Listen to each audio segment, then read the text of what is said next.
Bom dia, igreja, tudo bem com vocês? Graça e paz. Eu estava com saudade já de falar com você nesses domingos pela manhã, né? Nos últimos 2 domingos, nas 2 últimas lições, foi a Patrícia que conversou com vocês. Então, com muita alegria, né? Hoje a gente está aqui e eu vou conversar um pouco com vocês sobre a lição e sobre a palavra nessa manhã. A lição que a gente vai estudar hoje é a lição de número 19. A lição de número 19. E o título dela é Uma Igreja que Concilia. Eu quero ler com você Atos capítulo 15. Eu vou ler o comecinho e o final. A revista ela sugere uma leitura mais extensa, do versículo 1 ao 29. Mas eu vou ler só um pedacinho, senão fica uma leitura muito longa. Vamos ler Atos capítulo 15, versículo 1 e 2 primeiro.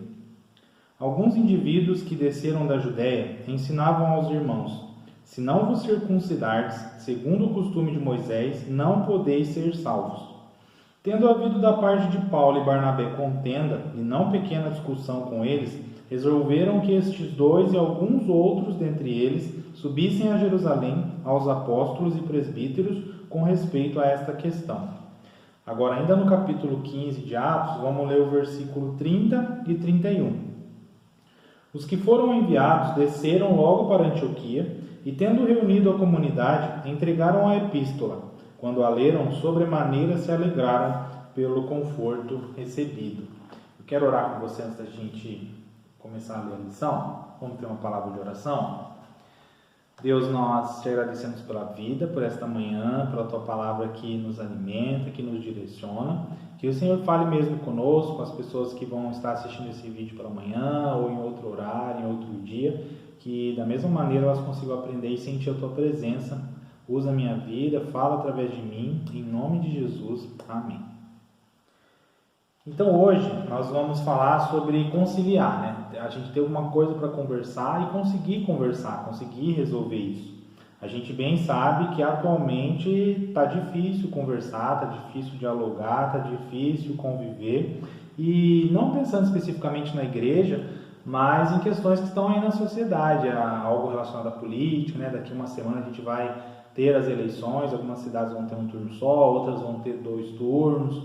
E sempre tem alguma coisa que a gente tem alguma dificuldade de conversar, às vezes relacionada à igreja, relacionada à política, alguma coisa dentro da nossa casa, no trabalho, uma opinião que a gente tem diferente do outro e a gente não sabe como fazer, a gente não sabe como lidar. E ao olhar para a palavra de Deus nessa manhã, nós podemos aprender, né? Com a igreja primitiva, havia uma questão ali para ser discutida, para ser resolvida, e a gente pode ler o texto e perceber, né? Como que eles caminharam, como que eles resolveram. Que orientação Deus nos dá nessa manhã para a gente entender por qual caminho a gente pode seguir. E qual que era a polêmica, né? O que eles estavam discutindo ali enquanto a igreja? A polêmica aí é que eles estavam discutindo tradições, costumes, leis. Eu vou resumir para você, mas lá na Bíblia, né, quando Estevão é apedrejado, né, esse clima de perseguição, né, de morte ali, tem muitas pessoas que saem da cidade de Jerusalém e mudam para outras cidades. Provavelmente, nesse momento, algumas pessoas foram parar em Antioquia, que é a igreja que está passando por esse problema e está tendo essa questão para resolver. E ali aquela igreja, ela tinha tanto judeus que saíram de Jerusalém, quanto pessoas que eram gentios, né? Faziam parte de outros povos, eram gregos, outras pessoas. E todas essas pessoas estavam crendo em Jesus e se convertendo. Então, naquela igreja, a gente tinha judeus e tinha gentios. E eles conheciam Jesus, eles criam em Jesus. Só que talvez pela distância de Jerusalém, não sei porquê ou o que aconteceu, fato é que logo os judeus que faziam parte daquela igreja começaram a pregar para os outros que circuncidar era um critério, era algo importante, né, para a salvação. Quando Jesus nunca pregou nada disso, e essa questão da circuncisão era algo da lei de Moisés, era uma questão cultural do povo judeu e algo que não deveria ser imposto àquelas outras pessoas. E aí a gente leu no texto bíblico, né, no versículo 1 e 2 de Atos 15, a palavra fala que a discussão ali ficou feia, né? Versículo 2, ó, que teve contenda e não pequena discussão. Aí eles resolveram, não, vamos pegar essa questão e vamos levar lá para Jerusalém, para os apóstolos, para os discípulos, né, para alguns profetas, para que a gente consiga conversar, para que a gente consiga resolver isso. E aí, a revista ela vai destacar algumas coisas para a gente começar a pensar e caminhar nessa manhã. Porque aquela igreja ali em Jerusalém, ao discutir essa questão, houve ali uma assembleia, algo parecido com o que a gente tem na igreja, que é o concílio, né? É o concílio onde a igreja participa, a igreja toda, algo que a gente conversa às vezes num grupo menor com a clã, mas não é uma pessoa sozinha resolvendo, né? São várias pessoas conversando e pensando, né, na palavra, naquilo que Deus nos orienta e no que é melhor para a igreja, o que é melhor para aquela comunidade. É uma prática que a gente já tem e a revista fala, né, para todas as igrejas terem mesmo essa prática, esse ato de conversar e de saber ouvir um ao outro, de resolver essas coisas juntos, essas questões juntos. E aí a primeira coisa que a revista nos destaca é que a gente precisa saber discutir nos espaços adequados. Porque seja na igreja, seja na vida, às vezes a gente acaba, né, discutindo fora de hora e fora de lugar, né? Eu estou falando uma coisa que não deveria ser dito naquela hora e num lugar que nem é o local apropriado. Na nossa igreja, eu vou dar um exemplo, mas logo a gente vai estar revendo, né, os cânones, leis e tal. Então tem todo um grupo de pastores que está organizado, está responsável na igreja. Foi pedido para todas as igrejas, né, se alguém tem alguma proposta, envia para que esse grupo possa pensar, para que esse grupo possa levar adiante.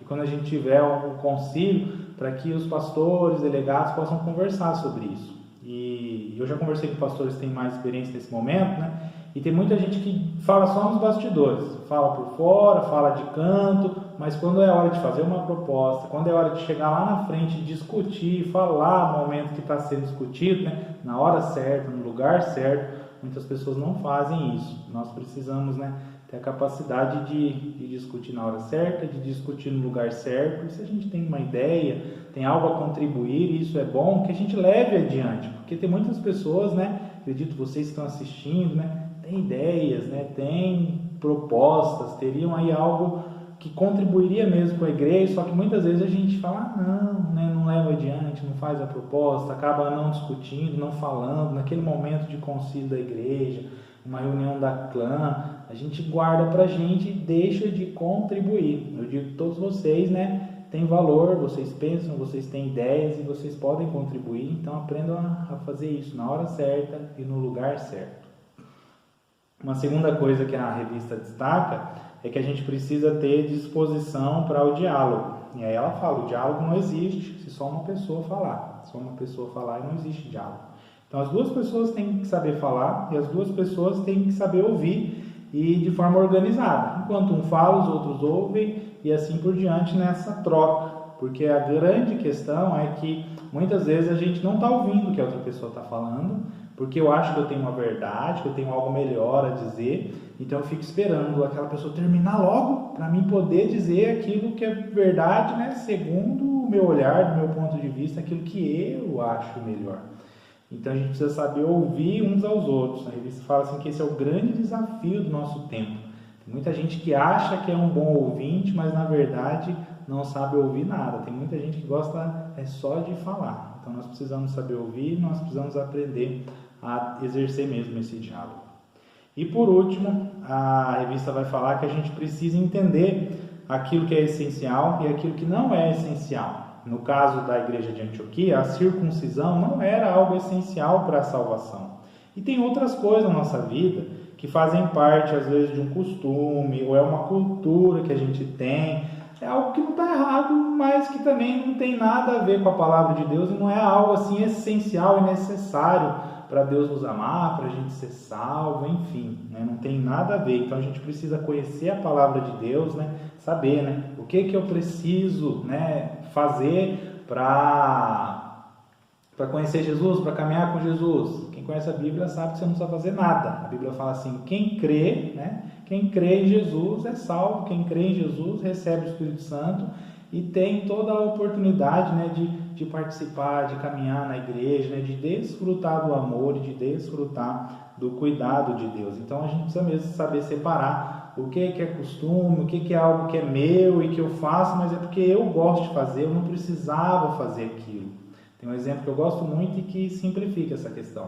É uma história de uma mulher que sempre quando ela ia fazer um almoço e assava o peixe, ao colocar o peixe na forma, ela cortava o rabo do peixe. E aí alguém perguntou, surgiu essa dúvida, mas por que você corta o rabo do peixe? Por que você não assa logo o peixe inteiro? E aí ela ficou com aquela dúvida também, foi perguntar para a mãe, e a mãe falou, eu não sei, sua avó fazia assim. E ela foi perguntar para a avó, e a avó explicou para ela. Ah, eu acho porque quando tinha um fogão, o forno era pequenininho, a forma também não cabia o peixe inteiro, então eu comecei a cortar o rabo para conseguir assar o peixe. E naquela época já não era mais necessário, porque hoje já tem um fogão maior, já tem a forma maior, só que um costume da avó passou para a mãe, passou para a filha, e ela estava fazendo algo, né, sem saber o porquê, algo que ela nem precisava mais fazer daquela forma. E muitas vezes isso acontece na nossa vida e a gente discute, briga por algo que nem é tão essencial assim, por algo que é um costume meu, é algo que alguém me ensinou e é irrelevante.